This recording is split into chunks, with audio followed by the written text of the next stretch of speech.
So you shift your GM car into park, but it refuses to shut off. Lights flashing, engine humming, and no way out. Turns out you weren't the only one, and now GM's quietly paying up to $875 to make it go away. You on the list?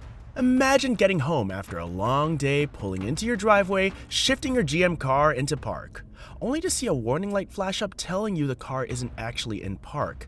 That's the heart of the shift to park defect. Thousands of drivers across the US experience this frustrating and potentially dangerous issue in several General Motors vehicles. The switch to park sensor.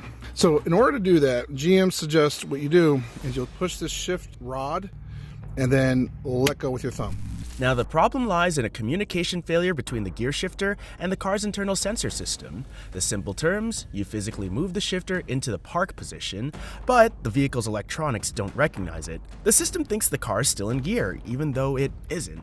This stops drivers from turning off the ignition and properly exiting the vehicle. Some had to restart the car, shift between gears multiple times, or wiggle the shifter just to get the warning to disappear. I'm gonna put this e-brake, parking brake, switch back in. Didn't have to take it out. Anyway, it just kind of goes in, snaps like that. And last but not least, electrical connector for this. This pushes in. What made this issue even more irritating was how often it happened. Drivers reported that it wasn't just an occasional glitch, it became a daily problem. Imagine standing in a parking lot for 5 to 10 minutes repeatedly shifting in and out of gears just to make your car shut off. Not only was it annoying, but it raised real safety concerns. If the car doesn't know it's in park, there's a risk it might roll or fail to activate safety features like automatic parking brakes. And because it prevented a proper engine shutdown, it could drain the battery if left unresolved. This problem wasn't limited to one model or one production year. It spanned across multiple GM vehicles manufactured between 2016 and 2019. The defect was widely reported in models like the Chevrolet Malibu, Chevrolet Traverse, Chevrolet Volt, Chevrolet Blazer, and the GMC Acadia. Owners who took their vehicles in for repairs were often told it was a known issue but not covered under warranty. That only added fuel to the fire, as customers are forced to pay out of pocket for a problem they didn't even cause. The frustration over the shift to park defect didn't stay confined to social media rants or dealership complaints. Eventually, it escalated into a full-blown class action lawsuit. When enough people experience the same defect, and when a company refuses to make things right, legal action becomes inevitable. And that's exactly what happened with General Motors. Drivers from across the country started connecting the dots. This wasn't a rare issue, it was a systemic problem in GM's vehicles. The lawsuit alleged that GM knowingly sold and leased cars that had a defective gear shifter system. In plain words, the claim was that GM was fully aware of the issue, but didn't issue a recall or fix it fast enough. The first official filings came from frustrated customers in states like Ohio and Tennessee, where the problem was especially widespread. As the case built momentum, more vehicle owners joined in. They weren't just angry about the inconvenience, they were angry about being ignored. Some drivers had spent hundreds of dollars on repairs, only to have the issue returned weeks later. Others had dealership staff admit the issue was common but couldn't offer a permanent solution. All of this added up to what plaintiffs believe was negligence on GM's part. What made the case even more compelling was the timing. GM was pushing heavily into the electric vehicle market and trying to reposition itself as a leader in innovation and safety. Meanwhile, people were getting stuck in parking lots because their modern cars wouldn't shut off. It was a bad look, and GM knew it. Still, the company refused to admit any wrongdoing, which is common in class action cases. Instead of taking full blame and responsibility, GM opted to settle. By doing that, they avoided a messy courtroom battle and a potentially bigger hit to their brand reputation. On this 2017 GMC Acadia, it's my wife's car. Intermittently, we get a shift to park message, which on these newer GMs is notoriously it's the switch inside of this housing, so we're just going to replace the whole thing.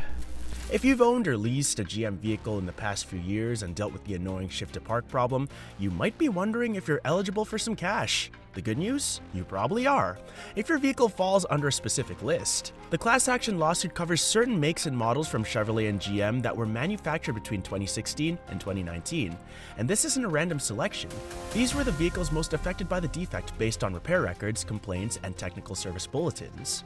Here's what qualifies you. Firstly, you need to be an original purchaser or leasee of one of the following vehicles: the 2017 to 2019 GMC Acadia, the 2019 Chevrolet Blazer, the 2016 to 2019 Chevrolet Malibu, the 2018 to 2019 Chevrolet Traverse, or the 2016 to 2019 Chevrolet Volt. If you've bought or leased one of these cars new, and especially if you live in Ohio or Tennessee, you're likely included in the settlement case. The lawsuit specifically mentions those two states because a large number of complaints and early legal filings originated from there. It doesn't matter if you still own the car or not, as long as you're the original lessee or buyer during the period covered by the lawsuit, you're potentially eligible. And if you've shared ownership, like a joint lease with your spouse, the payout will be divided equally between both parties. This isn't a one-size-fits-all settlement though. If you paid for repairs out of pocket, you might get more than someone who didn't. The maximum payout is $875, but that's only if you qualify for both the base payment and the repair reimbursement. If you're affected by the shift to park defect in one of the listed GM vehicles, there's real money on the table, up to $875 to be exact. The way it's broken down is actually pretty simple. Every eligible class member can receive a base payout of $500. This is meant to compensate drivers for the inconvenience, wasted time, and general frustration of owning a car that couldn't recognize it was in park. It doesn't matter whether you got the car repaired or not. Just owning or leasing an eligible vehicle makes you eligible for this part of the payout. It's GM's way of saying, yeah, we didn't fix it fast enough, so here's something for your troubles. On top of that, if you paid out of pocket for repairs related to the defect, you can receive reimbursement of up to $375. That means if you took your vehicle to a dealership or a repair shop and shelled out money to fix the shifter problem, you could get that money back, partially or hell, even in full. Just keep in mind that you'll need receipts or invoices for that part, which is covered in more detail in the next section. Altogether, the maximum anyone can get from the settlement is $875. It's a solid payout, especially considering how long some people dealt with this problem and how often they were told it wasn't covered by warranty. The best part is that you don't have to go to court or deal with lawyers. It's a class action settlement, which means the legal side has already been taken care of. Your job is to file the claim and provide the necessary documents. To what extent each of the individual plaintiffs experienced a shutter or shift quality issue is irrelevant, end quote, to whether GM concealed known defects and whether drivers would have found the information material. Getting money from a class action settlement sounds great, but there's always a catch, and that's paperwork. The good news is that the requirements in this case are pretty reasonable. If you list it in GM's warranty and customer pay database, you might not have to do anything at all. The system will automatically identify you and process the payment because GM already has the record showing you experienced the problem and probably paid for repairs. It's a rare case where your data actually works in your favor.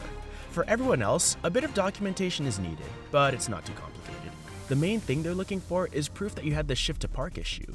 That can be shown through repair invoices or service orders. If you've brought your car to a dealership or a certified mechanic and they diagnosed or worked on the defect, you likely received a printed invoice. That document becomes your golden ticket to get reimbursed. Even handwritten receipts can work, as long as they clearly show the vehicle's info, the date, and that the repair was related to the gear shifter or parking system. So what are your thoughts on this? Let us know in the comments below.